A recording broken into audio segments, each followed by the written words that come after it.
এতিয়া ভাদৰ মাহ শালি ধান খেতি কৰাৰ এতিয়া পূৰ্ণ সময় আৰু এই সময়তে কিন্তু দেখা গৈছে কৃষকসকলে তেওঁলোকৰ নিজা নিজা খেতিপথাৰত তেওঁলোকে শালি ধান কৰাত ব্যস্ত হৈ আছে। মই এই মুহূৰ্তত আছোঁ চেঙ্গাৰ কাছুমাৰা এখন ধাননি পথাৰত আৰু ধাননি পথাৰত দেখা গৈছে পানীৰ অভাৱত ইতিমধ্যে ফাট মেলিছে খেতিপথাৰ, চিৰাল ফাট দিছে খেতিপথাৰ। কিন্তু এই অঞ্চলত জলসিঞ্চনৰ ব্যৱস্থা নথকাৰ কাৰণে এনেকৈ খেতিপথাৰত ফাট মেলিব লগা হৈছে মেলিছে আৰু যাৰ ফলত মূৰে কপালে দিছে হাত দিছে কৃষকসকলে। মই সহযোগীজনক এই পথাৰখনৰ কিছু দৃশ্য দেখুৱাম। চিৰাল ফাট দিছে খেতিপথাৰখনত, কিন্তু তেওঁলোকে উপযুক্ত সময়ত তেওঁলোকে পানীৰ অভাৱত তেনেকৈ খেতিপথাৰসমূহ ফাট দিছে, যাৰ ফলত তেওঁলোকে ক্ষতিৰ সন্মুখীন হ'বলগীয়া হৈছে। অঞ্চলটোৰ দুখীয়া কৃষকসকলে তেওঁলোকক কিন্তু গাঁঠিৰ ধন খৰচ কৰি তেওঁলোকে খেতিপথাৰসমূহত পানী দিব লগা হৈছে। কিন্তু চৰকাৰীভাৱে অঞ্চলটোৰ কৃষিপ্ৰধান অঞ্চলটোত কিন্তু কোনো ধৰণৰ জলসিঞ্চন ব্যৱস্থা নকৰাৰ ফলতে কিন্তু খেতিপথাৰসমূহ দেখা গৈছে যথেষ্ট কৃষিভূমিত ফাট মেলিছে আৰু চিৰাল ফাটত দিয়াৰ ফলতে হয়তো বা শালি ধানসমূহ বিনষ্ট হোৱাৰ এটা পূৰ্ণ সুযোগ আহি পৰিছে। মই উপস্থিত ইয়াতে দুখীয়া কৃষক দুজন আছে, তেওঁলোকৰ খেতিপথাৰ কিমান বিঘা আছে? ফাট মেলিছে যে আপোনালোকে চিৰাল ফাট দিছে খেতিপথাৰত, কিয়? পানীৰ অভাৱে ফাটছে। বেলেগেৰ মেশিন দিয়ে পানি দেওয়া হয়েছে দিছোঁ, পইচাৰে ভাড়া কৰি আনি ভাড়া কৰি চৰকাৰীভাৱে ইয়াতে জলসিঞ্চন ব্যৱস্থা নাই। আপুনি কিমান দিনৰ পৰা খেতি কৰে? মই খেতি কৰিব মানে ১.৫ বছৰ মান। এইবাৰ কি খেতি কৰিছে? শালি ধান কৰিছে। কিমান বিঘা? ৫ ৬ বিঘা। আপুনি নিজৰ টকাৰে কৰিছে ন চৰকাৰী? নিজৰ টকাৰে কৰিছে। এইবাৰ কি লাভ হ'ব নে লোকচান হ'ব? লাভ হ'ব, ক্ষতি হ'ব। ফাটি গৈছে মেচিন, নিজৰ মাটি ফাটছে না, নিশ্চয় ক্ষতি হ'ব। ক্ষতি হ'ব। আৰু নিশ্চয়কৈ ক'বলৈ গ'লে দুখীয়া কৃষকজনে এটা কথা উল্লেখ কৰিছে যে তেওঁলোকে মেচিন ভাড়াত আনি তেওঁলোকে খেতিপথাৰত পানী যোগান দিব লগা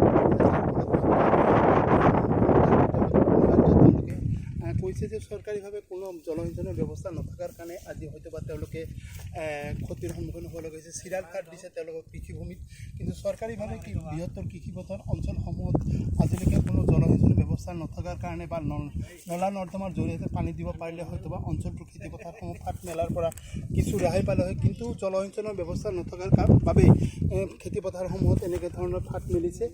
ইয়াতে উপস্থিত আন এজন দৰিদ্ৰ কৃষক আছে, তেওঁৰ পৰা মই সুধিম।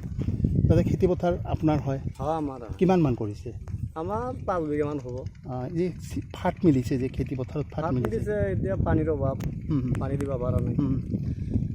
কি চৰকাৰীভাৱে কোনো হেৰি পোৱা নাই? চৰকাৰীভাৱে কোনো সাহায্য পোৱা নাই। বা এই মেচিন চৰকাৰীভাৱে ইয়াতে মেচিন চৰকাৰী মেচিনো নাই, আমাৰ নিজৰো নাই।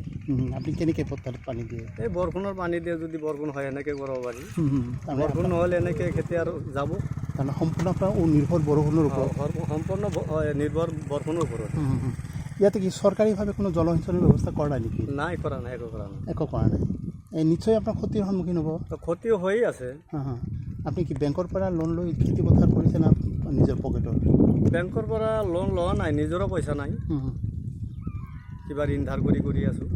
কথা উল্লেখ কৰিব লাগিব যে অঞ্চলটো এতিয়া সম্পূৰ্ণ বৰষুণৰ বতৰৰ ওপৰত নিৰ্ভৰ কৰিবলগীয়া হৈছে। বিঘাই বিঘাই খেতিপথাৰ তাত চিৰাল ফাট দিছে কৃষিভূমিত, সম্পূৰ্ণৰূপে এওঁলোকে এক ক্ষতিৰ সন্মুখীন হ'ব লাগে। চৰকাৰে কিন্তু আজিলৈকে এই অঞ্চলটোৰ প্ৰতি কোনো গুৰুত্ব আৰোপ নকৰাৰ ফলতে হয়তো বা কৃষিপ্ৰধান অঞ্চলৰ কৃষকসকলে আজি মূৰে কপালে হাত দিছে। তেওঁলোকে খেতিপথাৰত পানী দিবলৈ হ'লে তেওঁলোকে অন্যৰ পৰা মেচিন ধাৰ কৰি আনি বা তেওঁলোকে ভাড়া ভৰি তেওঁলোকে খেতিপথাৰত পানী দিবলগীয়াত পৰি গৈছে।